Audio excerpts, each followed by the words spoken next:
Kayna Pregnant, hamilelikle ilgili iğrenç mizahı ve gerçekten yetenekli komedi oyuncuları arasındaki garip anları bir arada sunuyor. Ne yazık ki, en iyi sahneler bile bir gülümseme ya da kıkırdamadan öteye geçemiyor çünkü şok etme çabalarına rağmen, burada sizi şaşırtacak hiçbir şey yok. Amy Schumer, 40'lı yaşlarında hayatının aile kurma aşamasına geçmek isteyen Lainey Newton rolünde. Hayat boyu en yakın arkadaşı olan Kate Gillian Bell hamile kaldığında kişisel bir felaket yaşar ve bu haberi kocasıyla tuvalette kıl dönmesi cımbızlarken öğrenir ve eğer bunu kabul etmiyorsanız, Kayna Pregnant'ın size göre olduğunu söyleyemeyiz. Lainey'nin çöküşü için bir bebek karnı. Lainey uzun süredir birlikte olduğu erkek arkadaşı Dwayne Damon Wayans Jr. evlenme teklif edeceğini umuyordu ve etti de ama soru açık ilişkilerle ilgili çıktı. Bu da Lainey'i sahte bir bebek yumrusu çalmaya ve görünümünü denemeye karar verdiği bir doğum öncesi alışveriş senaryosuna sürükleyen bir sefalet sarmalına yol açar. Oradan, o şurup dolu bir doğum öncesi yoga dersinde Megan Brian Nehavi adında yeni bir hamile en iyi arkadaş edinir. Megan, kısa süre önce yerel bir kafede Lainey ile tanışan Josh'un Coyote ve Ajmeden Wilford, asla unutma kız kardeşidir. Lainey, hamile olmadığını bilen arkadaşları ve hamile olduğunu düşünen yeni arkadaşları arasında ikili bir hayat yaşamaya çalışırken komiklikler başlar ve aynı 5 kişinin New York'ta tesadüfen kaç kez karşılaştığı gerçekten dikkat çekicidir. Komik insanlardan oluşan bir kadro. Kayna Pregnant kıkırdamalar ve sırıtmalarla dolu ama büyük kahkahaları bulmak zor.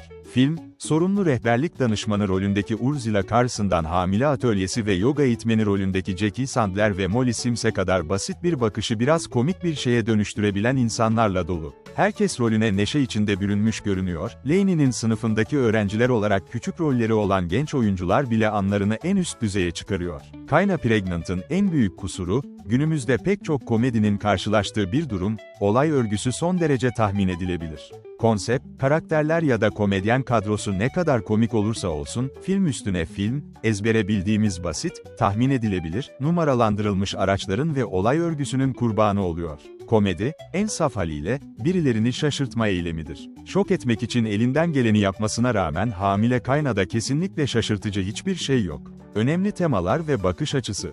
Kayna Pregnant'ın konusuna net bir yaklaşım sergilediğini belirtmemek haksızlık olur, bu yaklaşım, mekaniği açısından şaşırtıcı olmasa da bakış açısı açısından değerli. Sinemasal geçmişimizde hamilelik kesinlikle komedinin kaynağı olmuştur. Ancak tam makyajlı kadınların zorlamasına ve esprilerin çoğunun bu deneyimin son derece insani, biyolojik ve zorlu doğasını gizlemesine alışkınız, tüm bunların kadınlar üzerindeki psikolojik etkilerinden bahsetmeye bile gerek yok. Hamile gibi, belki de en iyi şekilde Nedime'lerin nokta olarak görülebilir, ancak her ikisinin de kalıcı komedi gücünden ve az da olsa yenilikçi olay örgüsünden yoksundur.